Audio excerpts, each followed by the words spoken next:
No, en videos. Mira, vas a poner.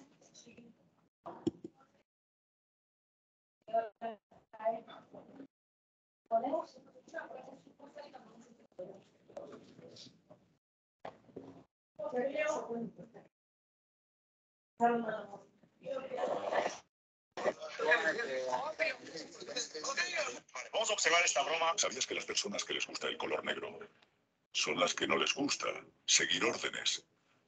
Este video de... ¿Cuál es el costo? ¿Cuánto cuesta adoptar en este país? En principio es un trámite gratuito para la inscripción, no debería haber costo. Aquí lo importante es que...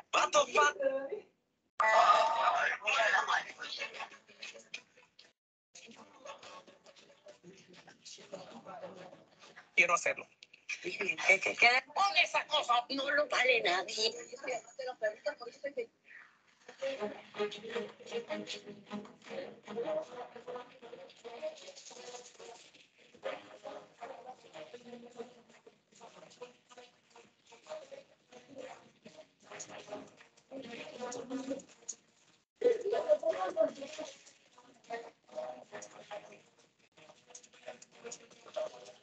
Lo único que quiero es tu felicidad.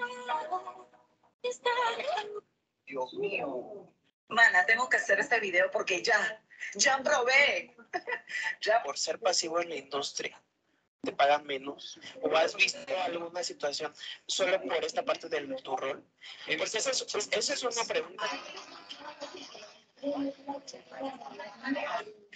Yo recomiendo comer 5 veces por día. En desayuno, a media mañana, al almuerzo, media tarde y cena. En la cena siempre proteínas. ¿Por qué? Porque las proteínas se van a poder combinar con verduras crudas o cocidas. No carbohidratos. ¿Por qué? Porque el carbohidrato, después de haberlo ingerido, 4 horas después van a liberar sus glúcidos, mientras ustedes están durmiendo. A media mañana y a media tarde es el momento idóneo de las frutas. Es ahí donde se consume fruta. Fruta nunca después de comer. Nunca glúcidos ni postres después de comer.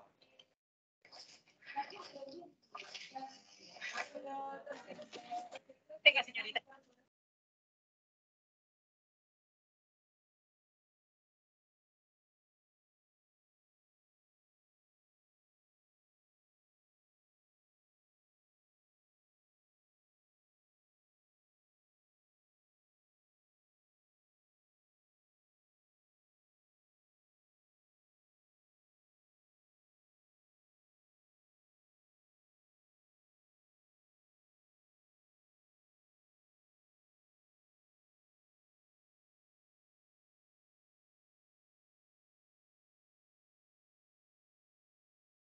Hola Marco, buenas noches. Reinaldo, ¿qué tal? ¿Cómo vamos?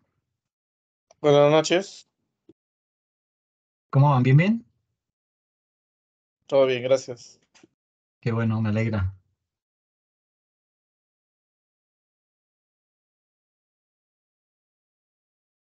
Buenas noches. Hola, buenas noches. Hola Juliana, ¿cómo vas? Bien, profe. Qué bueno. Bueno, ¿me pueden confirmar si están viendo la presentación? Sí se ve. Ok, perfecto, Sí, gracias. señor.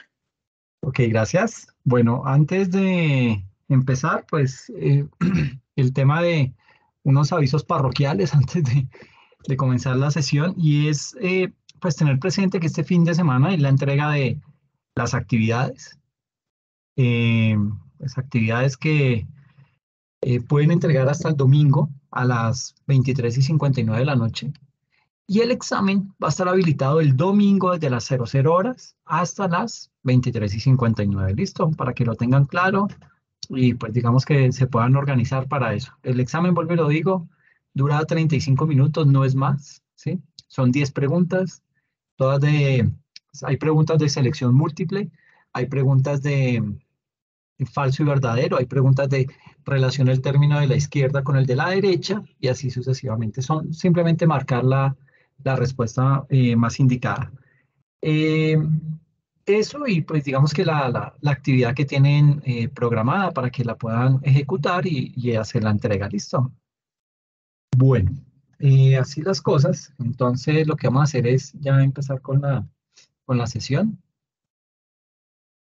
Voy a apagar la cámara como para que no nos interfiera con la red. Bueno. Pues el día de hoy, y digamos que esta sesión va a ser extensa en el sentido en que vamos a tener que trabajar muchas cosas acerca del procedimiento tributario. En ese orden de ideas, pues vamos a ver parte teórica, mucho componente legislativo, mucho componente de legislación tributaria, pero también va a ir acompañado de una parte práctica. ¿Listo? Entonces, en ese orden de ideas, vamos a... Listo, básicamente la presentación está estructurada de la siguiente manera. Vamos a hablar en principio acerca de lo que es la obligación formal y sustancial. Hablaremos también acerca de lo que es el RUT, los actos administrativos de la DIAN, lo que es la declaración tributaria que se tiene como no presentada, la reducción de sanciones y otros principios en el régimen sancionatorio, tipos de sanciones, términos de firmeza de las declaraciones tributarias y todo lo que tiene que ver con el cobro coactivo de las deudas fiscales. ¿Listo? Vamos a hablar inicialmente acerca de lo que es la obligación formal y sustancial. Básicamente, digamos que, bueno, aquí hay que arrancar por, primero que todo, lo que es la estructura de ese estatuto tributario, cómo es que está organizado, qué lo compone, y pues digamos que dependiendo de eso, pues vamos a mirar cuál es la parte que realmente nos interesa, aunque como contadores nos toca conocer todo el estatuto tributario. Tal y como lo ven ahí en la diapositiva, ese estatuto tributario pues se encuentra dividido en un título preliminar y en 8 libros. ¿Cómo es la estructura real de ese estatuto tributario? Pues básicamente tiene un título preliminar, como lo vemos ahí, y aparte tiene 8 libros, cada uno...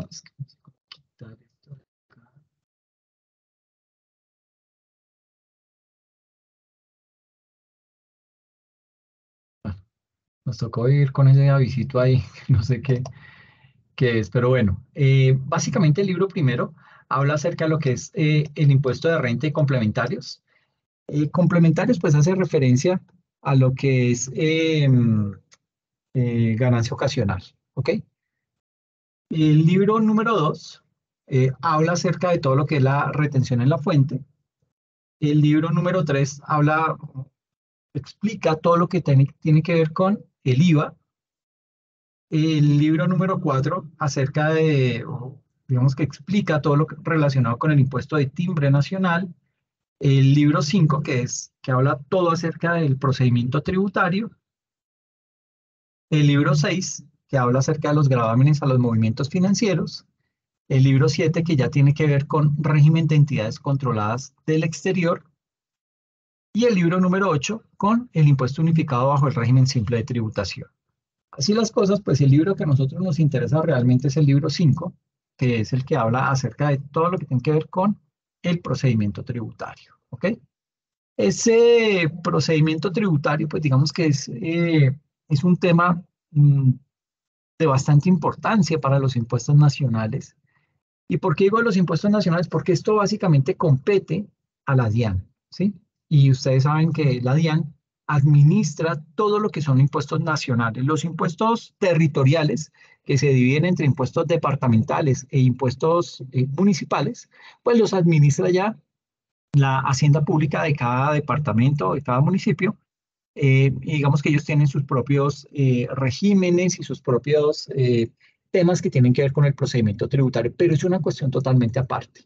Aquí como lo vemos, pues digamos que La DIAN se encarga de todo lo que es el impuesto de renta, la retención en la fuente, que pues no es un impuesto, es un anticipo de impuestos, el IVA, el timbre nacional, todo lo que tiene que ver con el gravamen a los movimientos financieros, el régimen de entidades controladas en el exterior.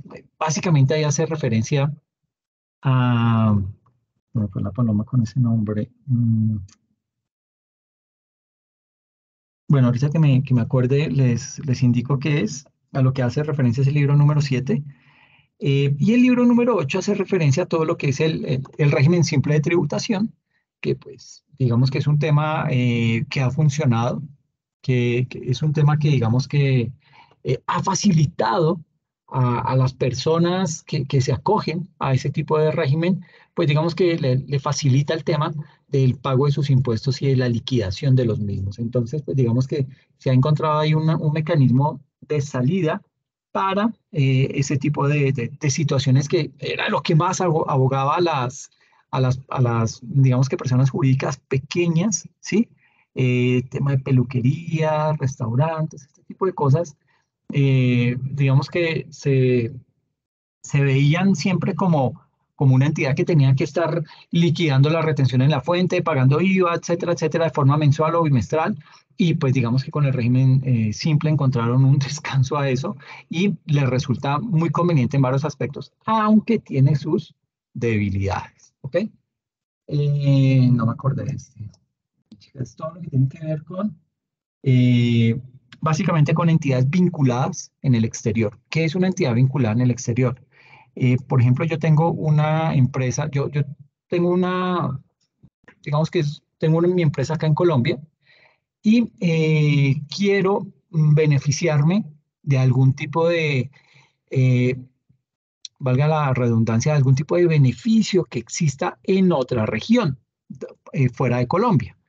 Entonces, básicamente, lo que hago ahí es, o hago un convenio con una empresa que sea muy allegada a mí, o simplemente creo una sucursal en ese país, ¿ok? Lo que se utiliza casi siempre es crear una sucursal en ese país. ¿Y qué tipo de beneficio se puede aprovechar uno? Por ejemplo, que haya un acuerdo de descuento de algún tipo de beneficio tributario, por ejemplo, entre España y, qué sé yo, Italia. ¿Listo? Entonces, España e Italia tienen un acuerdo en el que, por ejemplo, no se cobran impuestos entre ellos, ¿sí? Entonces, pero no existe lo mismo entre Colombia e Italia, ¿sí? Ni entre Colombia y España. Entonces, yo teniendo mi empresa acá en Colombia, monto una sucursal en España para que mis productos que van de Colombia a España lleguen, o yo los fabrico directamente allá en España, trayendo apenas unos insumos desde Colombia, los fabrico en España y desde España los exporto a Italia y me gano ese beneficio tributario. ¿Ok? Precios de transferencia, casi que no me acuerdo. Entonces aquí digamos que cubre todo ese tema de precios de transferencia, que eso pues lo veremos cuando lleguemos a planeación tributaria. Por ahora pues digamos que es como para dejarlos en contexto con esta situación. Entonces, para redondear el procedimiento tributario, pues digamos que es un tema muy importante para el tema de impuestos nacionales y que obviamente pues, tienen que ser competencia de la DIAN. Todo lo que está relacionado con el procedimiento tributario lo encontramos básicamente, como lo vemos ahí en el recuadro, en el libro quinto del Estatuto Tributario. Ese libro quinto, digamos que está subdividido de la siguiente manera. Entonces, tiene 11 capítulos. El primero de ellos se llama actuación, el segundo deberes y obligaciones formales, el tercero abarca todo el tema de sanciones, el cuarto determinación del impuesto, el quinto discusión de los actos de la administración, el sexto el régimen probatorio, séptimo extinción de la obligación tributaria, octavo el cobro coactivo, noveno intervención de la administración, el décimo todo lo que tiene que ver con devoluciones y el 11 con otras disposiciones procedimentales.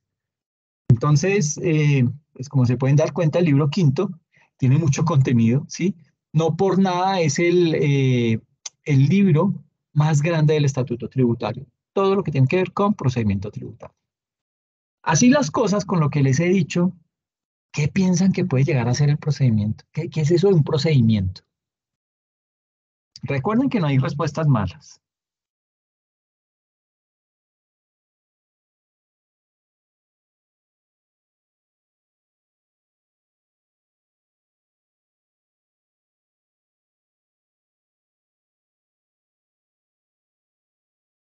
Ahora no lo Profe, googleen, buenas, porque profe, ahora buenas.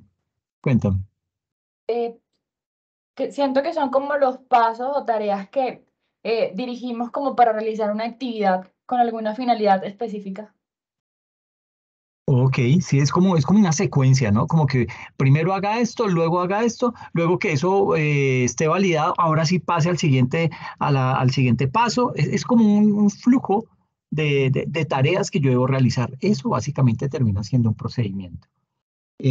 Así las cosas, entonces, el tema del procedimiento es la guía orientadora para recorrer el camino de la razón jurídica. Y esta es como una definición muy elaborada, pero más que todo elaborada desde el punto de vista de lo que es el procedimiento tributario. Es esa guía orientadora, el procedimiento es lo que me muestra los diferentes pasos o las diferentes etapas que yo debo seguir en su estricto orden para recorrer ese camino de la razón jurídica. ¿Por qué es tan importante ese tema de la razón jurídica? Porque es que si yo peco en algo, si yo me salto algo o si yo omito algo, fácilmente estoy ya perdiendo el caso. ¿Ok? Con esa omisión o con ese salto en el procedimiento, fácilmente lo que estoy haciendo es dándole la razón a la DIAN.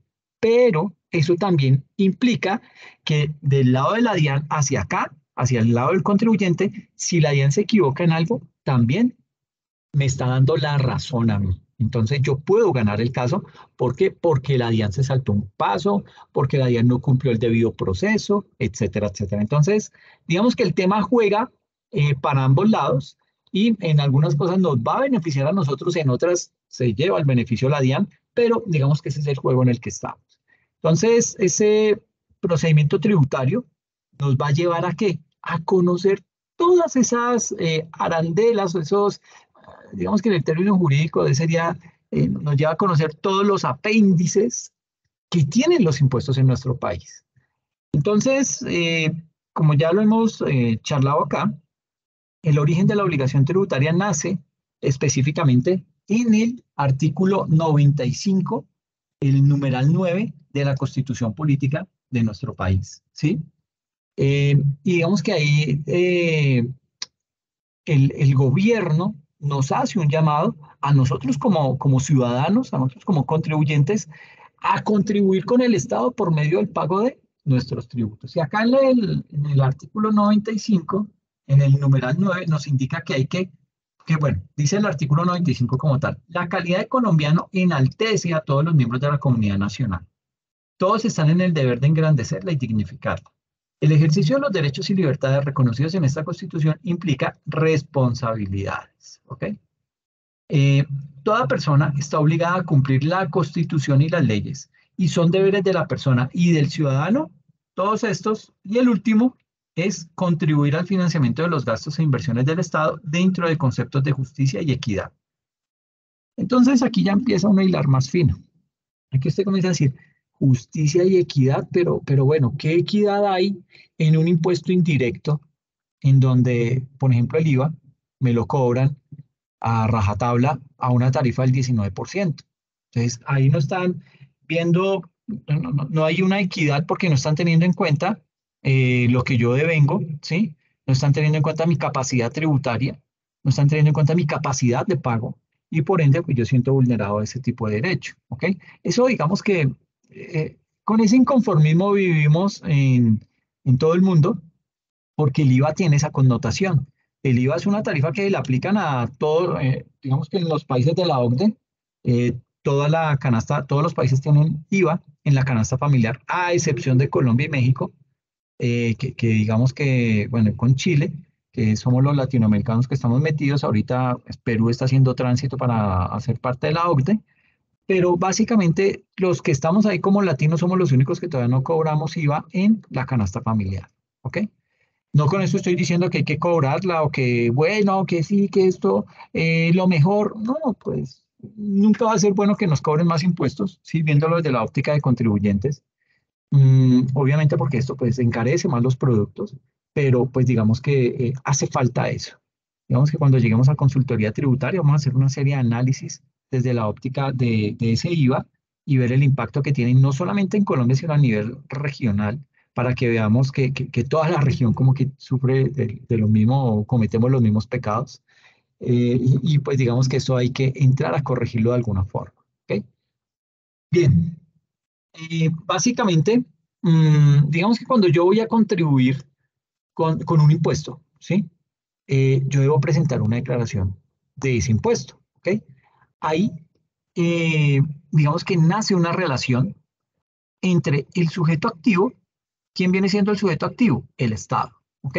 ¿Por qué? Porque él es el que crea el impuesto, ¿sí? Y dice quién es el que lo va a pagar. Él traza la reglamentación y dice, voy a crear este impuesto porque estoy corto de plata y necesito que lo paguen tales personas con tales características. ¿Ok? Entonces, ese sujeto activo viene siendo el Estado. Y viene también, o hace parte en esa ecuación, el sujeto pasivo, que el sujeto pasivo viene siendo el contribuyente. Entonces, recuerden bien, sujeto activo, Estado, que es el que crea los impuestos. Sujeto pasivo es el contribuyente, que es al que le aplican esos impuestos. ¿Ok? Y es precisamente en esa relación sujeto activo y sujeto pasivo, o Estado y contribuyente, en esa relación es en donde nace el procedimiento tributario. Entonces, ¿qué viene siendo el procedimiento tributario? Pues básicamente, ese procedimiento tributario no es más que el conjunto de normas que regulan la relación del sujeto pasivo, nosotros los contribuyentes, las cuales suscitan las etapas para llevar a cabo las acciones fiscales. Es decir, ¿qué es lo que pasa? Imagínense que cuando se hace el presupuesto general de la nación, el gobierno se traza una meta. Dice, bueno, yo voy a recaudar tantos billones de pesos, ¿sí? Por solo concepto de impuestos. Entonces, el gobierno nacional le dice al director de la DIAN, oye, hermano, el año pasado recaudamos, qué sé yo, 210 billones de pesos. ¿Cuánto estima usted que vamos a recaudar en este año? El hombre saca sus cuentas, hace sus proyecciones y dice, señor presidente, el recaudo va a estar en el orden de 240 billones de pesos. Dice el presidente, listo. ¿Seguro? ¿Esa es la cifra? No me va a hacer quedar mal y que después me toque sacar un Twitter y decir que, bueno, ya no es Twitter, sino X, retractándome y diciéndome que qué pena y que no me va a hacer quedar mal. Listo, no, tranquilo, 240 billones de pesos. Listo. El presidente hace, bueno, digamos que ahí el gobierno elabora ese presupuesto teniendo en cuenta esos 240 billones de impuestos que va a recaudar el Estado a través de impuestos. O sea, aquí no estoy metiendo más nada, ni la deuda pública, no estoy metiendo los ingresos que generan las entidades del Estado, nada de eso, solamente impuestos, lo que se conoce como ingresos corrientes. Entonces, bajo esa premisa, lo que se hace es que se estima que se va a recaudar esos 240 billones. Entonces ya estamos en el siguiente año y echaron a andar el presupuesto. Entonces, ¿qué es el presupuesto?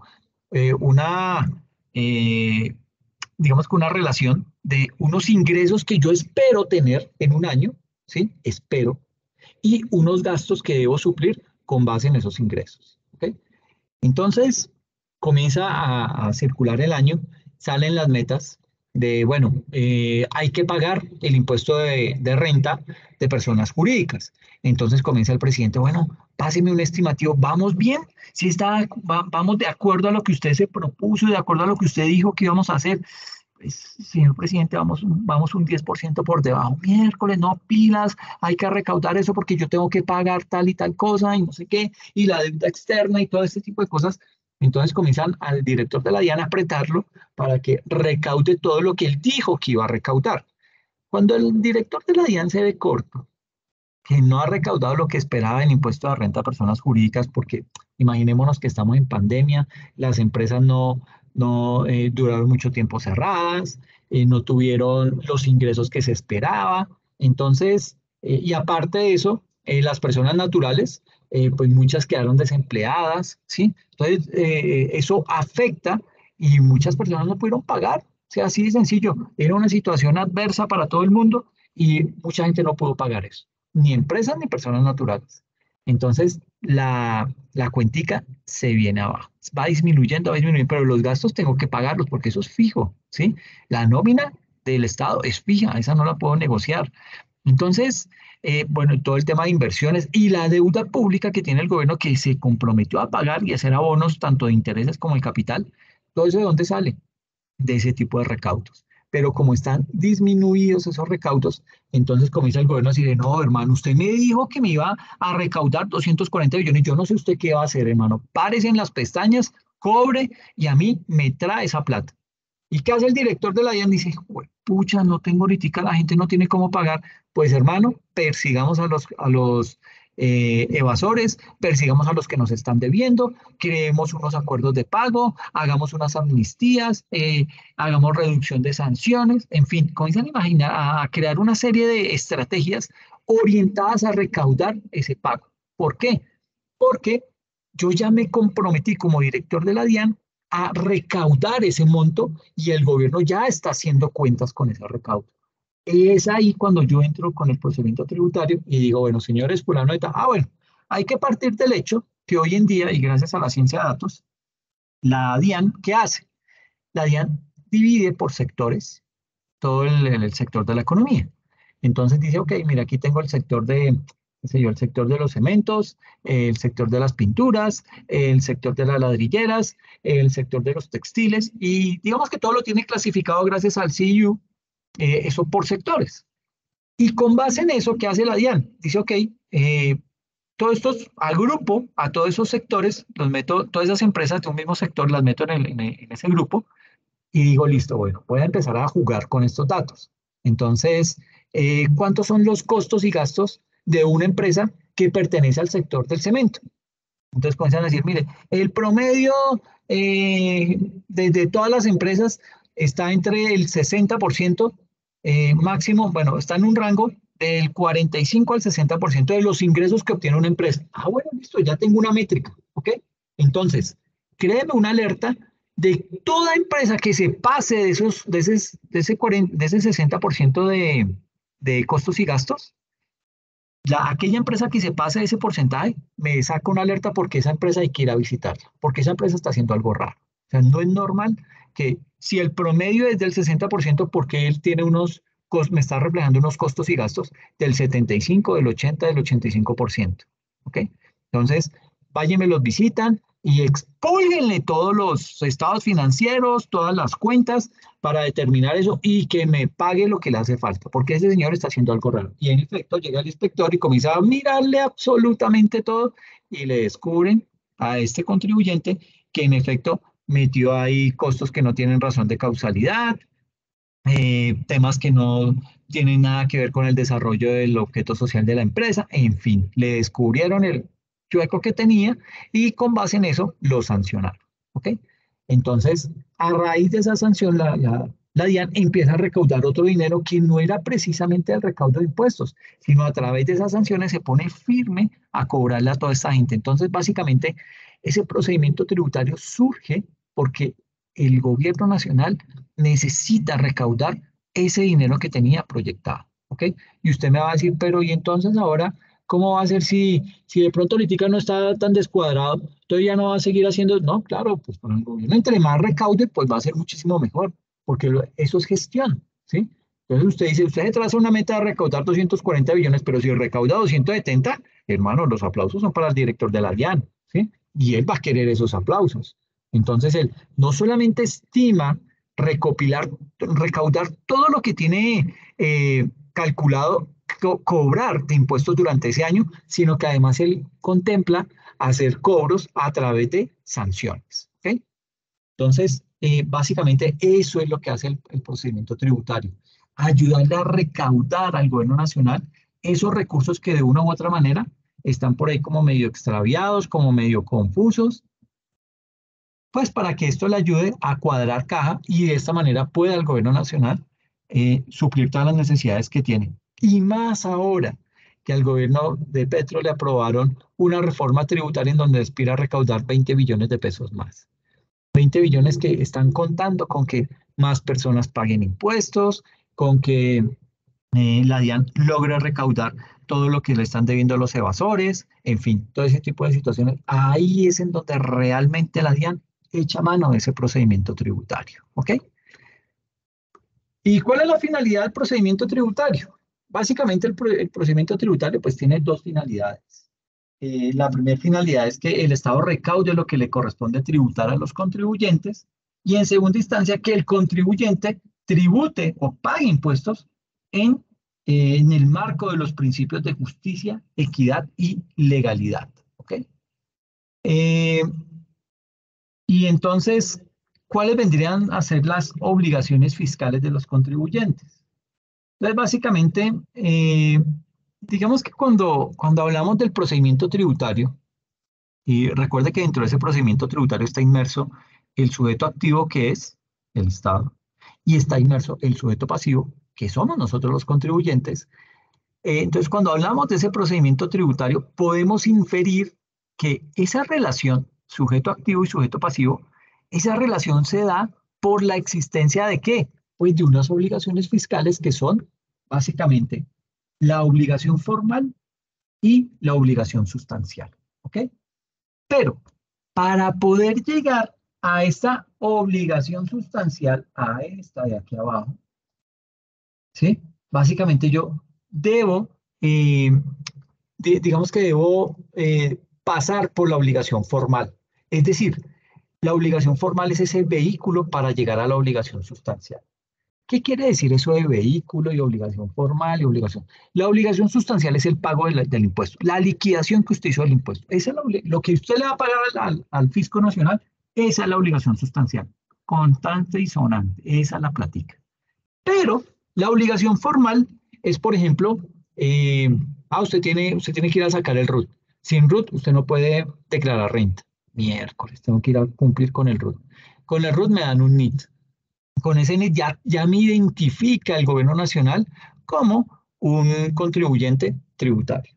Entonces ya he cumplido con dos etapas formales, que es la generación del RUT y por ende ya tengo un NIT, un número de identificación tributaria.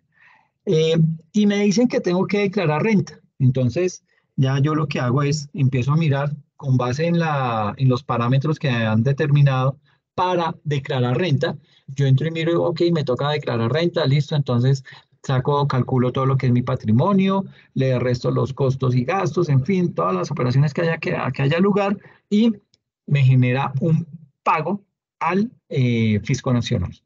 Entonces, para poder pagar ese dinero, eso no es que yo digo, no, voy a pagarle al gobierno por declaración de renta 72.800 pesos. Jamás. Eso no se puede. Usted tiene que liquidar la declaración de renta con base en los parámetros que le da el gobierno nacional, lo que ha trazado la DIAN, y con base en eso usted elabora su declaración de renta. Esa declaración de renta, ese formato que usted está diligenciando, es una obligación formal. ¿Ok? Entonces la obligación formal es el diligenciamiento o el cumplimiento de esos deberes que tengo para con el Estado para poder declarar o para poder llegar a pagar los impuestos que me corresponden. ¿Ok? Perdón. Entonces, ¿cuál es el origen de la obligación tributaria? Digamos que el Estatuto Tributario, en su artículo 1, especifica lo siguiente, habla acerca de lo que es el origen de la obligación sustancial. Nos dice que la obligación sustancial, que es el pago del tributo, aquí lo tengo entre paréntesis, debía haberlo puesto en negrita y subrayado y todo, pero la obligación sustancial es ese pago del tributo y esa obligación sustancial se origina al realizarse el presupuesto o los presupuestos previstos en la ley como generadores del impuesto y ella tiene por objeto el pago del tributo. La obligación sustancial es la que me indica lo que yo debo pagarle al Estado. Digamos que es básicamente el pago del impuesto. Eso es la obligación sustancial. Y en segunda instancia viene lo que es el artículo 2 del estatuto, que me habla acerca de lo que son los contribuyentes. Y frente a los contribuyentes me indica que son contribuyentes o responsables directos del pago del tributo los sujetos respecto de quienes se realiza el hecho generador de la obligación sustancial. ¿Ok? Si yo quedo inmerso en ese hecho generador, automáticamente debo pagar la obligación sustancial, es decir, debo pagar el impuesto. ¿Ok? Eso es lo que me quiere decir ese artículo número 2 del Estatuto Tributario. ¿Y cuál es la diferencia entre una obligación sustancial y una formal? Bueno, es que no sé cómo quitar esta cosa.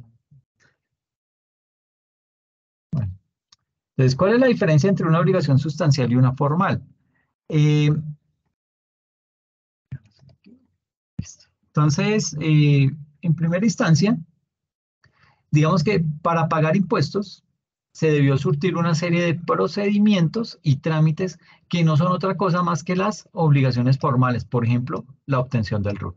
Eso es una obligación formal. La obligación formal hace referencia a los procedimientos que el obligado debe cumplir, que el obligado a cumplir con la obligación sustancial, perdón, debe realizar para cumplir con su obligación sustancial. Por ejemplo, presentar la declaración de renta, la declaración de IVA, la declaración de patrimonio. Y en tercer lugar, la obligación sustancial hace referencia a la obligación de tributar, de pagar el impuesto. Por ejemplo, es una obligación sustancial pagar el impuesto de renta siempre y cuando usted cumpla los topes, ¿ok? Si no los cumple, pues a usted no le aplica el tema de esa obligación sustancial. Entonces, digamos que a partir de las obligaciones de tipo formal, de sacar el RUT, tener un NIT, generar el formulario con el cual yo voy a realizar la declaración de impuestos, etcétera, etcétera, digamos que desde ese punto de las obligaciones de tipo formal, se suministran ciertos elementos al gobierno nacional para que ese gobierno nacional pueda investigar, pueda determinar y a su vez pueda recaudar los impuestos.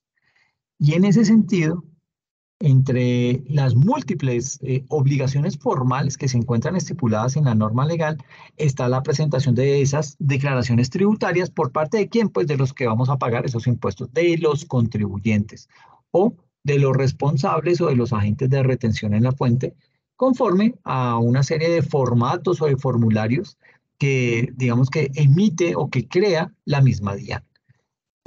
La obligación de expedir y entregar factura de venta al adquiriente, la obligación de llevar contabilidad y de inscribirnos en el RUT, todo eso son obligaciones formales, ¿ok? Y ese procedimiento tributario se divide en tres aspectos. Bueno, se divide en tres partes principales. La primera parte es precisamente lo que tiene que ver con el procedimiento tributario como tal. La segunda parte, todo lo que tiene que ver con el régimen sancionatorio. Y la tercera parte, lo que tiene que ver con el procedimiento administrativo y de cobro coactivo. Digamos que nuestro propósito en estas sesiones es la de entrar a explicar esos tres componentes del procedimiento tributario, pero antes de dar inicio a la explicación de la primera parte, es decir, el procedimiento tributario, pues tenemos que entrar a revisar cómo se cuentan los días en términos tributarios. ¿Por qué? Porque un día puede hacer la diferencia. Por ejemplo, podemos estar interponiendo un recurso por fuera de los términos y en ese caso nos debemos someter a lo que nos propuso la DIAN. ¿Por qué? Porque yo me salté el procedimiento, porque yo no cumplí con el procedimiento. Entonces, cuando eso pasa, yo debo asumir lo que la DIAN me está cobrando, debo asumir lo que la DIAN me está indicando, debo asumir lo que la DIAN me está liquidando porque pues yo fui el que me salté el procedimiento. Entonces, en ese orden de ideas, ¿cuál es la diferencia entre un día hábil y un día calendario? Y usted va a decir, pero qué bobada, pues eso es fácil, ¿sí? Y sí, puede que sea fácil, pero es mejor que hagamos esta sesión de esta manera porque de esto es la base de toda la liquidación de aquí en adelante, ¿ok? Entonces, partamos de lo básico. Los días hábiles van de lunes a viernes, ¿ok? Y en el caso que entre semana haya un festivo, ese día festivo no entra como un día hábil, ¿ok? Entonces, por ejemplo, aquí tenemos un mes cualquiera. Tenemos los sábados y los domingos, que estos son días que se consideran de vacancia. No vagancia, sino vacancia, ¿ok? ¿Y por qué? Porque básicamente el Estado, digamos que todas las entidades estatales, muchas entidades educativas, entidades financieras, solamente trabajan los días hábiles que son contemplados los días entre semana, de lunes a viernes, ¿ok? ¿Y qué pasa? Que los días festivos como este 14 que aparece acá, ese 14 no se cuenta como un día hábil. Ese es un día festivo, ¿ok? Por lo tanto, ese no hace parte de ese conteo que vamos a empezar a manejar. Entonces, básicamente acá, lo que estamos viendo en esta diapositiva es que el mes empieza el martes 1 y finaliza el jueves 31. ¿Listo? Aquí finaliza el jueves 31 e inicia el martes 1. ¿Ok? Y ahí podemos observar que el día 14 es un día festivo, ¿sí? Por lo tanto, ese día, el 14, a pesar que es un día entre semana, no lo contamos como un día hábil. Por lo tanto, digamos que los días hábiles de ese mes inician el martes 1 y se cuentan todos los días que están de lunes a viernes y descontamos esos festivos, ¿ok? Entonces, pues digamos que esa es como una explicación muy básica de cómo se cuentan los días, ¿sí? Cómo se cuentan los términos en materia tributaria, que esto ya es otro cuento. Entonces, hay que tener en cuenta lo que es la ley cuarta de 1913. Imagínense, ya 110 años esta ley y todavía está vigente. Esa ley nos indica en su artículo 62 y nos dice, en los plazos de días que se señalen en las leyes y actos oficiales, se entienden suprimidos los feriados y de vacantes, o sea, los sábados y domingos, perdón, a menos de expresarse lo contrario. Los de meses y años se computan según el calendario, pero si el último día fuere feriado o de vacante, se extenderá el plazo hasta el primer día hábil. Entonces, palabras más, palabras menos, me está diciendo que el comunicado que me mande la DIAN, la Secretaría de Hacienda, el que sea, el comunicado que me mande debe especificarme si los días que me está dando son días hábiles o días calendario. ¿Ok? Si son días hábiles, ya sabemos que no contamos los días de vacancia, o sea, sábados ni domingos, y no contamos los festivos tampoco. Pero aparte me dice, oiga, pero espera un momentico, porque es que esto no es solamente, yo no solamente le doy plazo en términos de días, sino que le doy plazo también en términos de meses o de años. Cuando sea de meses, bueno, aquí hay una connotación y es que, bueno, ahorita vamos a ver una serie de ejemplos en donde los días comienzan a contar a partir del día siguiente hábil en el cual usted fue notificado. Entonces, si lo notifican hoy, los días empiezan a correr a partir del 31 de octubre. ¿Ok? Entonces, a partir del día siguiente. ¿Qué pasa entre meses y años? Que empiezan a correr desde el día en que usted fue notificado hasta cuando se cumpla ese mes. Entonces, si a mí me notificaron el 2 de octubre, el 2 de noviembre se cumple el mes. ¿Ok? Pero, me dice aquí la ley, que si el 2 de noviembre es un día, cayó por ejemplo un sábado, entonces se corre hasta el siguiente día hábil. Entonces suponga que el 2 de noviembre es sábado, el 3 es domingo y el 4 es festivo. ¿Hasta cuándo me debe correr el día? Hasta el 5 de noviembre. ¿Ok? Entonces mire que me gané unos días de más, pero porque fui notificado y el plazo que me dieron viene en meses. Y lo mismo aplica para los años. ¿Ok? Entonces, bueno, vuelvo y repito, digamos que cuando la norma establece un plazo de días, esos días se empiezan a contar desde el día siguiente al que nos notifica ese acto administrativo. Ese acto administrativo le puede llegar a usted vía mail, le puede llegar a usted vía correo electrónico, mail y correo electrónico es lo mismo, le puede llegar a usted vía correo físico. Entonces, digamos que hay que, por eso la importancia de tener actualizado el RUT, porque de ahí es de donde la DIAN extrae esa información para notificarlo a usted de alguna cosa, ¿ok? Por lo general, la DIAN ya lo está haciendo vía correo electrónico y lo está haciendo vía mensajes de texto, ¿ok? Entonces, si se dieron cuenta, si alguno tenía que declarar, me llegaba un mensajito, oiga,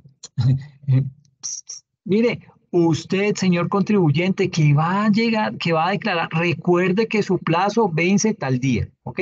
Y el día anterior al vencimiento, oiga, no se le olvide que no ha pagado y solo tiene plazo hasta mañana. Y cuando usted realiza el pago, le llega otro mensajito de texto, oiga, muchas gracias, eternamente agradecidos por el pago que efectuó, mire, y después le mandan un correo discriminando en qué van a distribuir ese pago que usted hizo. Entonces, cuánto va a salud, cuánto va a educación, cuánto va a la deuda pública, etcétera, etcétera, etcétera. Cuánto va a la fiscalía, cuánto va a la policía, cuánto va, etcétera. Todo ese tipo de cosas, ahí se lo discriminan y dice, mire, así vamos a distribuir ese pago que usted hizo. Pues usted dice, bueno, qué chévere, si ya por lo menos me tienen en cuenta para decirme eso, ¿sí? Para decirme cómo se van a gastar mi plata. Pero bueno, no importa. Es una obligación y la estoy cumpliendo. ¿Listo? Entonces, imagínense que la DIAN nos hace un requerimiento y nos dice que el plazo para dar respuesta a ese requerimiento es de 10 días. ¿Ok? Y nos notifica el 6 de abril. ¿Sí? Entonces, los días se empiezan a contar ¿desde cuándo? Siguiente. Desde el 6. Ok, perfecto. Y ahí en el ejemplo que tenemos, ¿cuál día sería? Si nos notificaron el 6. El Hasta el 7. 22. Perfecto. Entonces tenemos que arrancamos desde el día 7.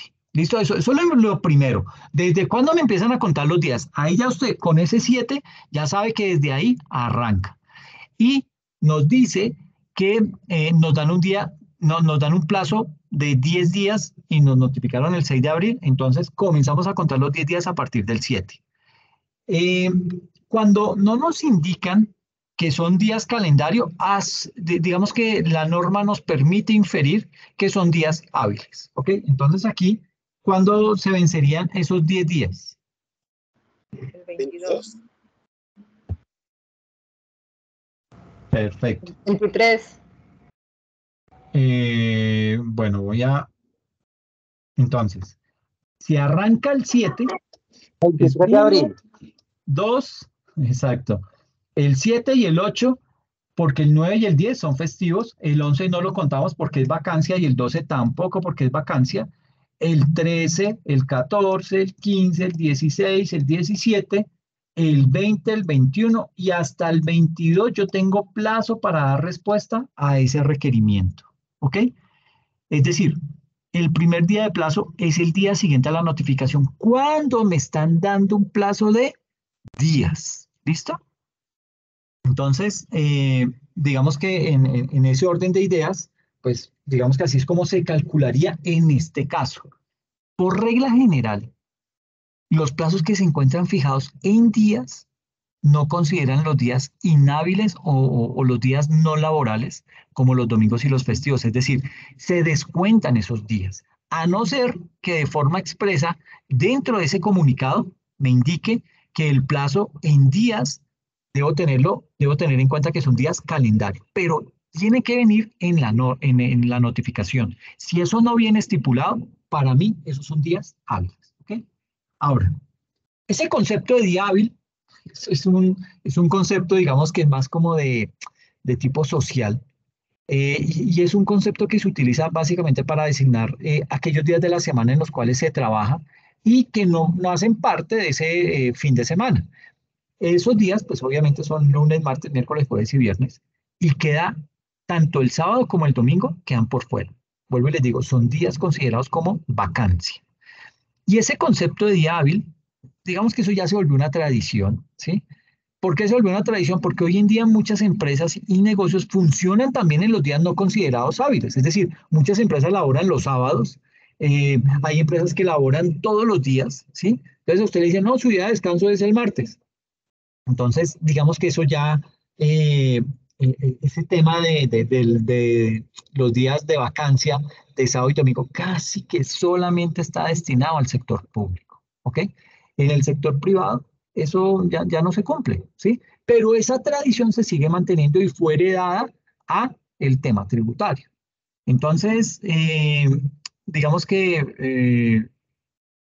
solo durante los días hábiles en los que funcionan instituciones públicas y privadas, como cuáles, por ejemplo, los bancos, las escuelas, la administración pública, las oficinas estatales, etcétera, etcétera.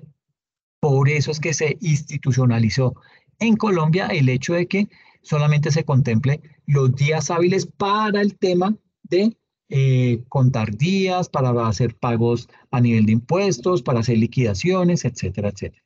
La idea de esos días hábiles, vuelvo y les digo, es una idea meramente social. Y digo que es meramente social si tenemos en cuenta que solo sirve para diferenciar dentro de los 7 días de la semana aquellos que son laborales de aquellos que normalmente no son laborales. Entonces, así las cosas, digamos que la noción del día hábil significa que se trata de un día hábil ¿para qué? Para trabajar, un día hábil para laborar y para realizar diferentes actividades que tienen que ver más que nada con la productividad, aunque pueden ser muy variables en cada caso. Partiendo de esto, hagamos unos ejercicios como para poder ir mirando varias cositas. Lo primero, entonces, ¿cómo contar los plazos fijados en días? Entonces me llegó un mail de fiscalización de, ¿qué sería esto? De la Secretaría de Hacienda Distrital, y me dice que me lo reportaron el lunes 6 de abril de 2020 a las 7:39 de la noche. Y el asunto es un incumplimiento tributario. ¿Con qué? Con impuestos de Bogotá. Entonces me dice Bogotá, Distrito Capital, 6 de abril de 2020. Digamos que aquí copié un pedacito nomás porque eso es toda una pastoral la que le mandan. Pero aquí dice que a partir de ese caso que se le abrió, usted tiene unos plazos para dar respuesta. Y dice que la respuesta deberá enviarla al correo tal, nperilla@secretariahaciendadistrital.gov.co, dirigida obviamente a Nancy Perilla, de la Oficina General de Fiscalización, o radicar en la ventanilla de correspondencia de la Secretaría de Hacienda, CAT, ubicada en la carrera 30, adicionando las correcciones y o pruebas pertinentes dentro de los 15 días calendario. Mire que aquí me especifica que son calendario. Dentro de los 15 días calendario siguientes contados a partir de la fecha de recibo de la presente comunicación. ¿Ok? Así las cosas con este caso, entonces, ¿cómo vendría siendo el conteo de días? ¿Hasta cuándo yo le puedo dar respuesta a la Secretaría de Hacienda Distrital referente a este tema? Hasta el 21 de abril, profe. Ok, entonces, tú dices que ¿desde cuándo empezaste a contar los días? Desde el 7. Perfecto. 7. ¿Y contaste solo los días hábiles?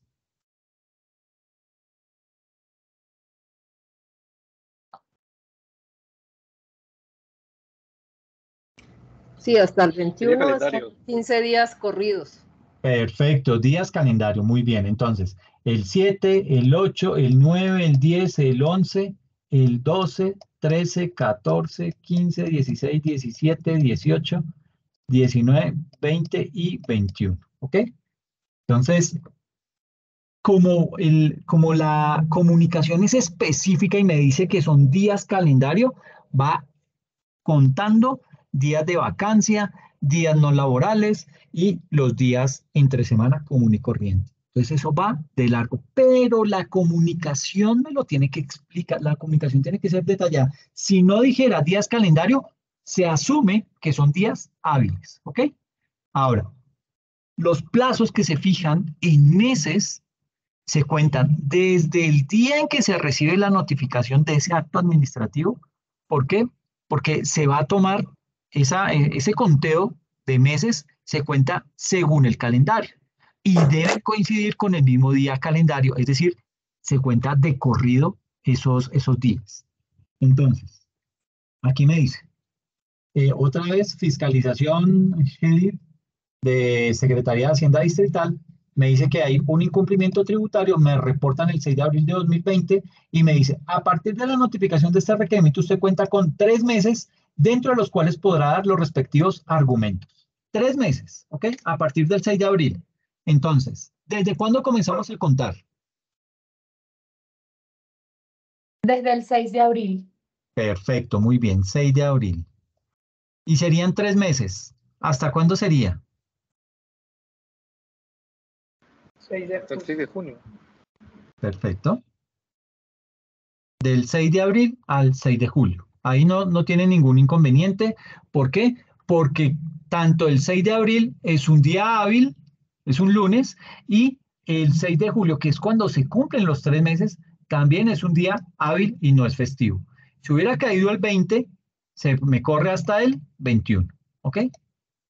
Ahora, digamos que con este tipo de situaciones hay que tener mucho cuidado porque cuando los plazos se dan en meses o en años, ahí no se inicia a contar desde el siguiente día hábil, se comienza a contar desde el día en que fuimos notificados. Hay que tener mucha precaución con eso, ¿ok? Hay que contar desde ese día que fuimos notificados. Y para el caso que estamos viendo acá, que tenemos en la diapositiva, si damos respuesta el día 7 de julio, ahí estamos por fuera del plazo y tendremos que someternos a lo que juzgue la DIAN. ¿Por qué? Porque usted dijo, me fui notificado el 6 de abril, entonces como es un día después, porque Alexander nos dijo en clase que era un día después, entonces yo digo que desde el 7 de abril y me da hasta el 7 de julio. Pues nada, aquí ya usted se tiene que someter a lo que le diga la DIAN, a lo que la DIAN disponga, a lo que la DIAN liquide, a eso. ¿Por qué? Porque usted incumplió las fechas, porque usted no supo contar los días, ¿ok? Entonces, en días se cuenta a partir del siguiente día en el que fuimos notificados. Pero en meses y en años, no. Desde el día en que fuimos notificados, se empieza a contar. ¿Listo? Ahora, digamos que cuando los plazos son fijados en meses y terminan en un día inhábil, pues es básicamente lo que les acabo de explicar. Cuando termina en un día inhábil, puede suceder que los plazos en meses o en años terminen en un día que no es laborable. Le cae un sábado, le cae un domingo, le cae un festivo. Digamos que ahí, en esas fechas, digamos que en los sábados, los domingos o los festivos, pues la autoridad administrativa no labora, no está trabajando. Por lo tanto, no puede actuar ni puede atender las actuaciones del administrado. ¿Quién viene siendo el administrado? Nosotros los contribuyentes, ¿ok? Eso genera duda sobre el efecto de ese día inhábil en los plazos fijados. Para eso, ¿qué pasó? Que la sentencia 20976 del 12 de noviembre de 2015, una ponencia que hizo la magistrada Marta Teresa Briceño de la sección cuarta del Consejo de Estado, dijo lo siguiente. Dijo, ahora bien, después de todo un mamotreto que hicieron ahí de la ponencia, la conclusión fue, ahora bien, en relación con el conteo del término de un año previsto en el artículo 732 del Estatuto Tributario, la Sala ha precisado lo siguiente, y hace referencia a la famosa Ley Cuarta de 1913 en su artículo 62 y vuelve y repite. En los plazos de días que se señalen en las leyes y actos oficiales, se entienden suprimidos los feriados y de vacantes, a menos de expresarse lo contrario, como en el caso en el que vimos que decía días calendario. Los de meses y años se computan según el calendario, pero si el último día fuere feriado o de vacante, se extenderá el plazo hasta el primer día hábil siguiente. ¿Okay? Eso, digamos que hay que tenerlo claro, y esto es ley, esto fue, digamos que esto fue emitido por el mismo Consejo de Estado, y ya de ahí eso no lo pueden mover. Y tendría que verse modificada esta ley por algo más actual para que tumbe este tipo de artículo. ¿Ok? Entonces, así las cosas, ya habiendo contado días y todo eso, hay que tener mucha precaución porque esos casitos de días les sale en el examen. ¿Ok? Entonces tenganlo presente, tengan claras las reglas que aplican porque ahí les va a salir en el examen. Ya les di ahí un punto. Bueno, ¿en dónde nace el tema de contribuir con las cargas públicas del Estado? Entonces, básicamente, podemos decir que todo eso tiene origen en nuestra Constitución Política. ¿Okay? ¿Por qué en la Constitución Política? Lo veíamos en el artículo 95, ¿sí? En donde hablaba acerca de los deberes y las obligaciones de nosotros como ciudadanos, y nos dice que hay que contribuir al financiamiento de los gastos e inversiones del Estado dentro de los conceptos de justicia y equidad. Y menciona mucho estos principios porque dice, bueno, yo no le puedo cobrar lo mismo a una persona que está en situación de pobreza o vulnerable o vulnerabilidad, ¿sí? O pobreza extrema, no le puedo cobrar lo mismo que una persona, qué sé yo, de estrato 5, ¿sí? Yo tengo que mirar cuál es la capacidad que esa persona tiene y con base en eso determino si esa persona puede pagar o no. Porque, pues digamos que aquí se paga varios impuestos se pagan con base en esa capacidad de pago y el que más gana, pues esa es la persona que más paga, ¿ok? Eso se llama progresividad.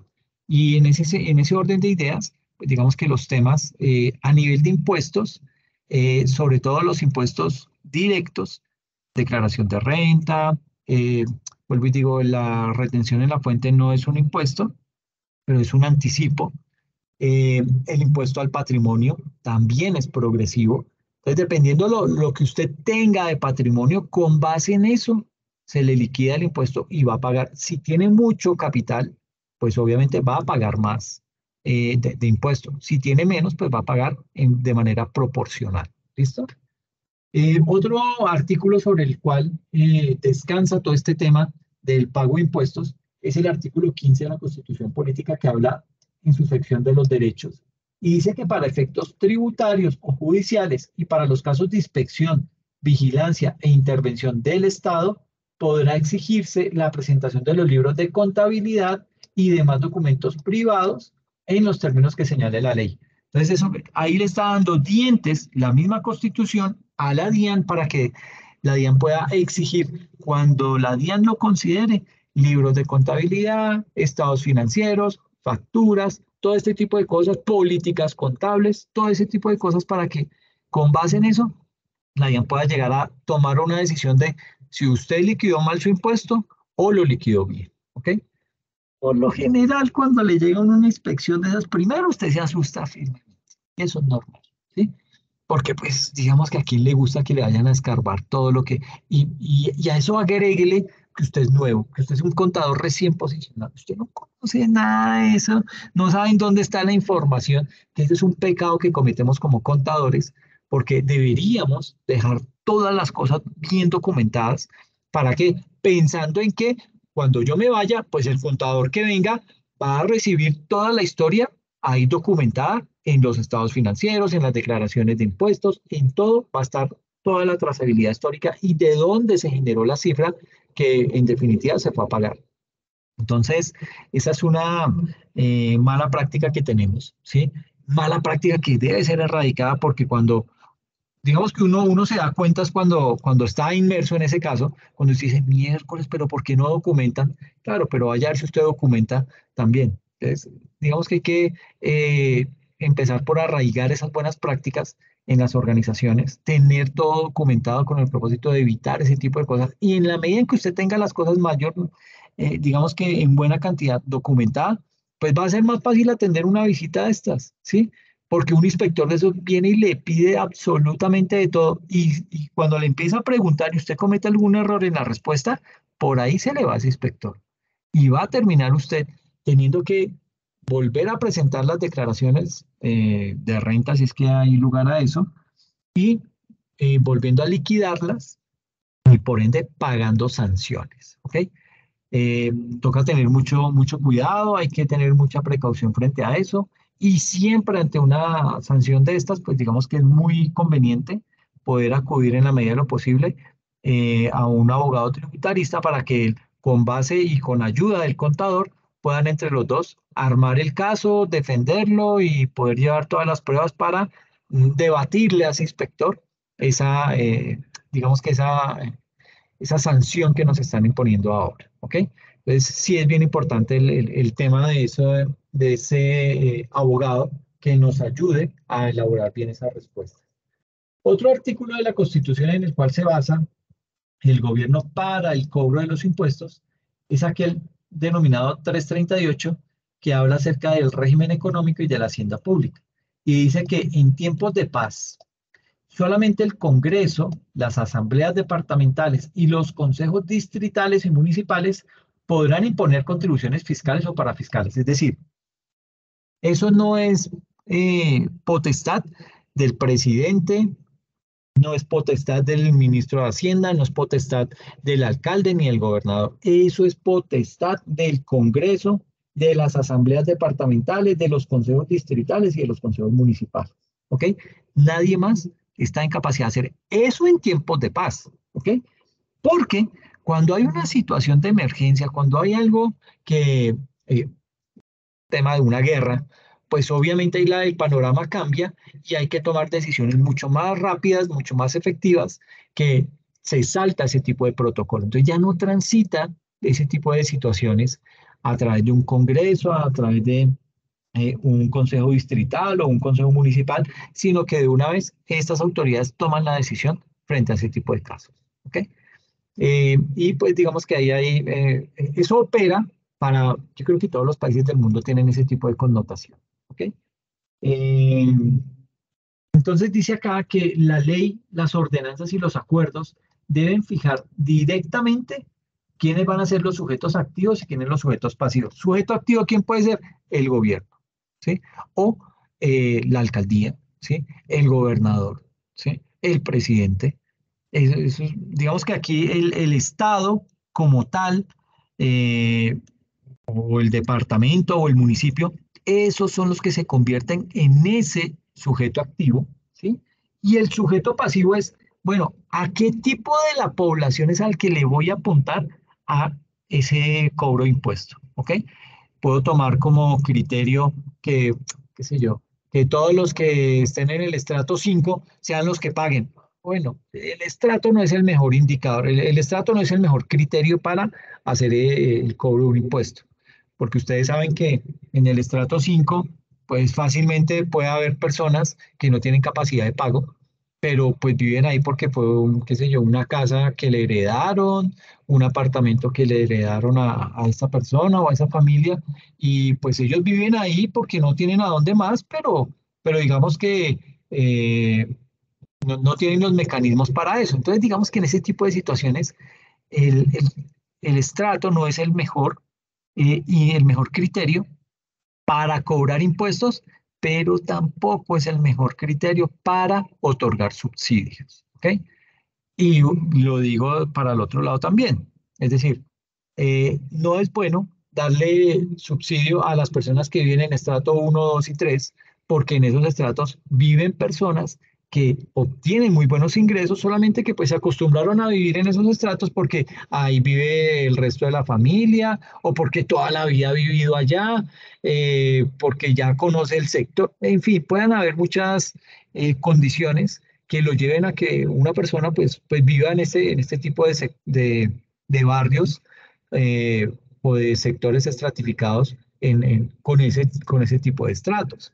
Entonces, no es sano utilizar ese tipo de criterios. Y ahí digamos que el gobierno nacional tiene que enfocarse en muchos aspectos para poder determinar cuál va a ser el criterio que va a utilizar, o bien sea para cobrar un impuesto que por lo general se hace con base en los ingresos, o para otorgar un subsidio, en el cual pues digamos que hoy en día se podría utilizar el Sisbén siempre y cuando, porque todos sabemos que esa base de datos es corrupta y allá hay desde senadores hasta alcaldes, en fin, que se benefician de ese tipo de subsidios y de beneficios, aunque esto pues digamos que debería ir no solamente acompañado el beneficio que se le va a dar a las personas, sino también la sanción que se les va a aplicar en caso que estén aprovechándose de un subsidio que a ellos no les corresponde. Entonces digamos que frente a esto aquí hay mucha tela por cortar, eh, pero sí digamos que vale la pena tener esa parte clara, porque digamos que para el gobierno nacional poder estimar quiénes son los que van a pagar determinado impuesto, pues tiene que pensarlo muy bien, porque donde deje un vacío en la norma, por ahí se le va a ir todo el mundo y nadie le va a terminar pagando impuestos. ¿Ok? Pues no ha pasado, no lo he visto, pero los vacíos en la ley sí generan muchos, sobre todo las empresas grandes, que son las empresas que tienen bufetes de abogados para poder trabajar en ese tipo de vacíos y poder aprovecharse de esos vacíos como tal en la ley, y de ahí es en donde ellos, digamos que realizan una muy buena planeación tributaria. Pero es planeación tributaria básicamente haciendo uso de lo que todos conocemos que se llama elusión. ¿Listo? Esa elusión fiscal.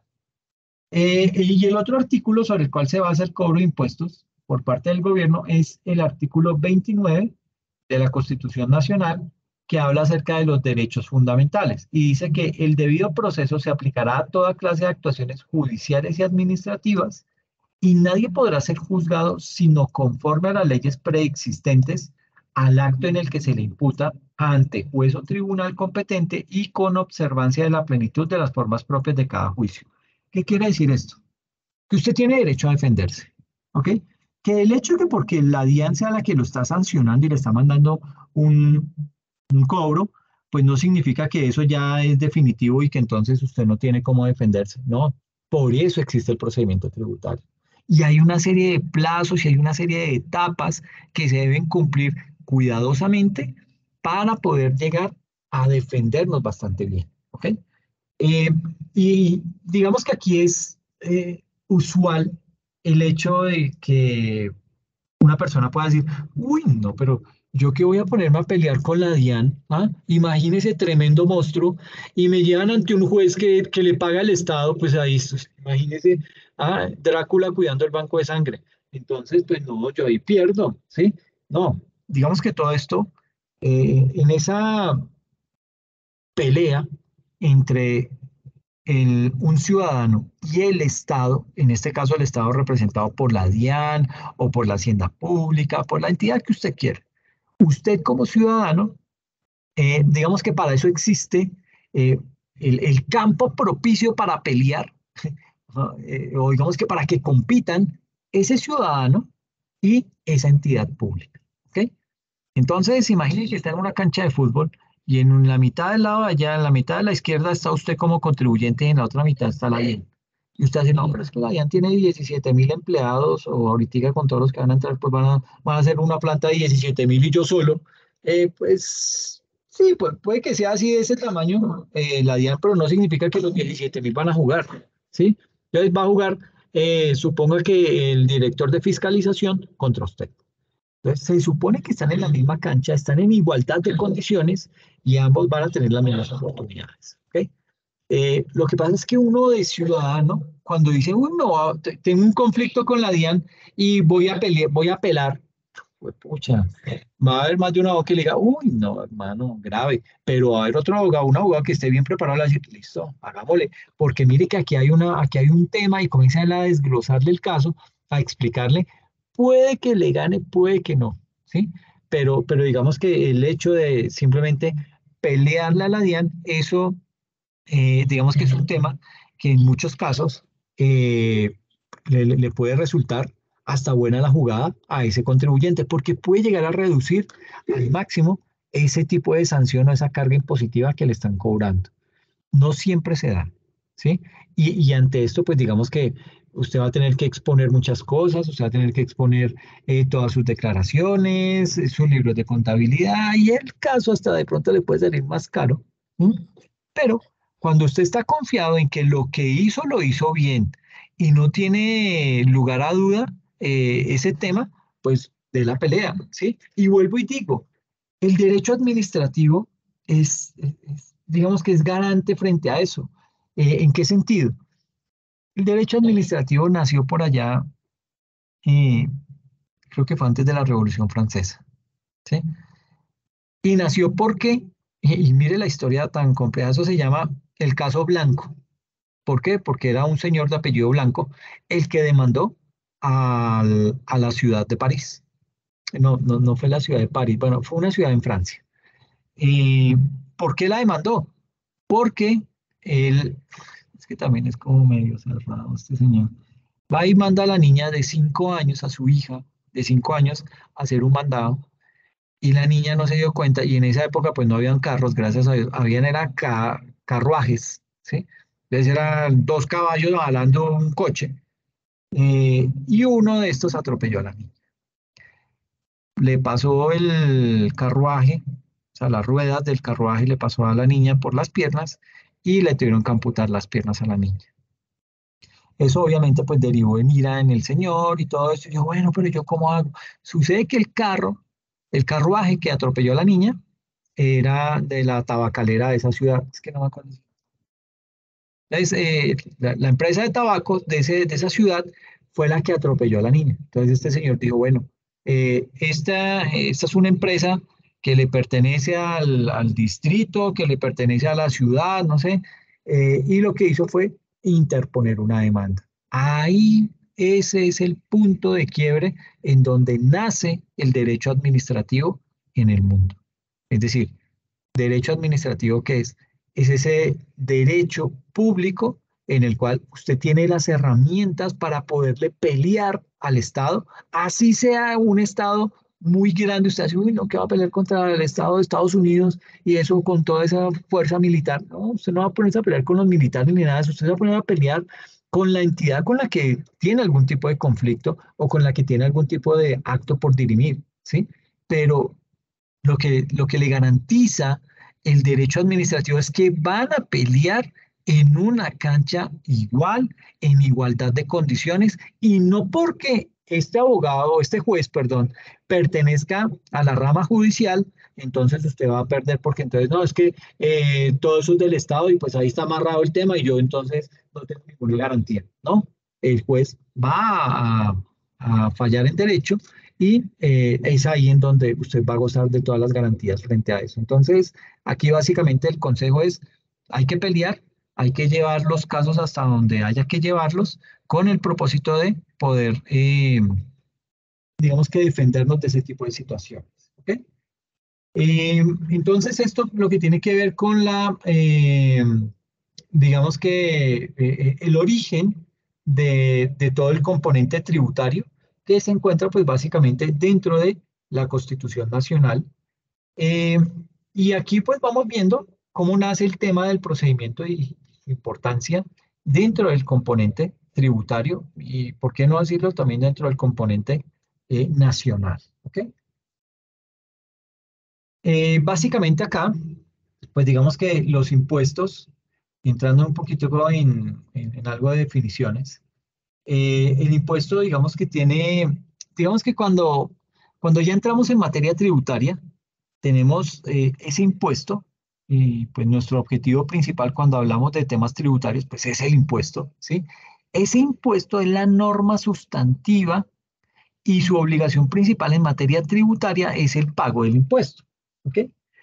Esa norma sustantiva, que es el globito que vemos acá, esta norma sustantiva, es aquella que crea el Congreso, en donde pues básicamente se establece cuáles son los elementos indispensables de esa obligación tributaria. ¿Cuáles son los elementos de esa obligación tributaria?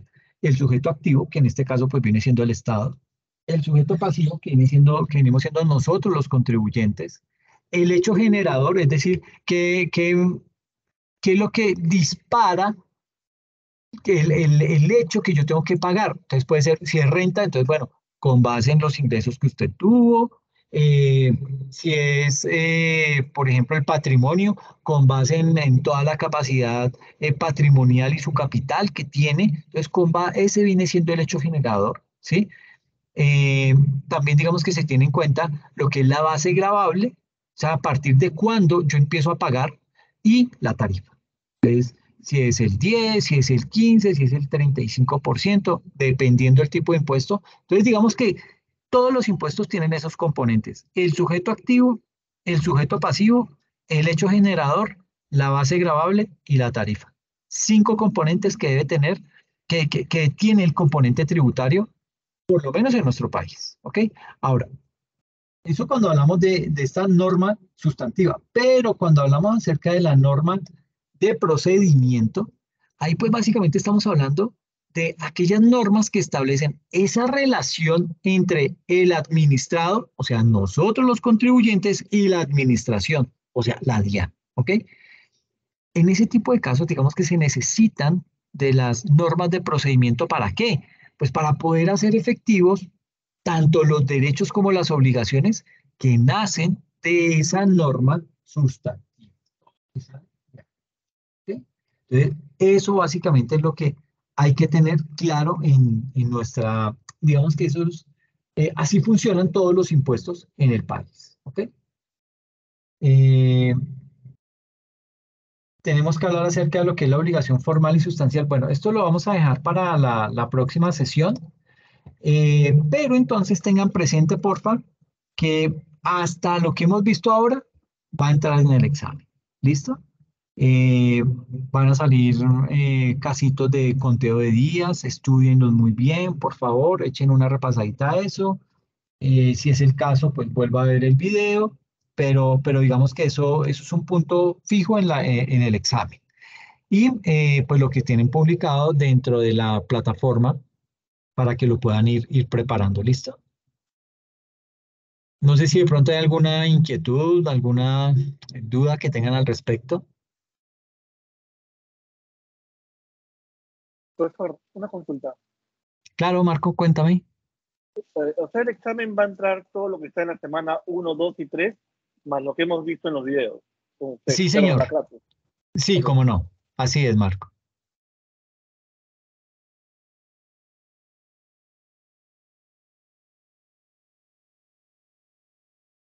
Listo, listo. Entonces, bueno, pues si no hay ninguna otra inquietud, entonces pues nada, los dejo para que se tomen al menos un break de 10 minuticos antes de entrar a la siguiente sesión y pues nos vemos para dentro de 8 días. Creo que dentro de 8 días es festivo. Yo no sé si... Sí, profe, los dos siguientes Sí, profe. lunes son festivos. Ah, los dos siguientes. Bueno, digamos que para los que son nuevos, los lunes festivos hay clase, ¿sí? Eh, pero tranquilo, si no pueden asistir porque de pronto están de viaje o alguna cosa, no se preocupe. Yo hago la sesión, la grabo y se la publico en la plataforma para que usted esté tranquilo y la pueda ver en el momento más indicado, ¿listo? Pero pues no es tampoco para que, ay, no, que le diga a la esposa o al esposo, no, nos vamos ya porque tengo clase. No, cójala suave. Y vuelvo y les digo, yo hago la clase así esté solo y la publicamos en la plataforma, ¿ok? Así que no se preocupe por eso.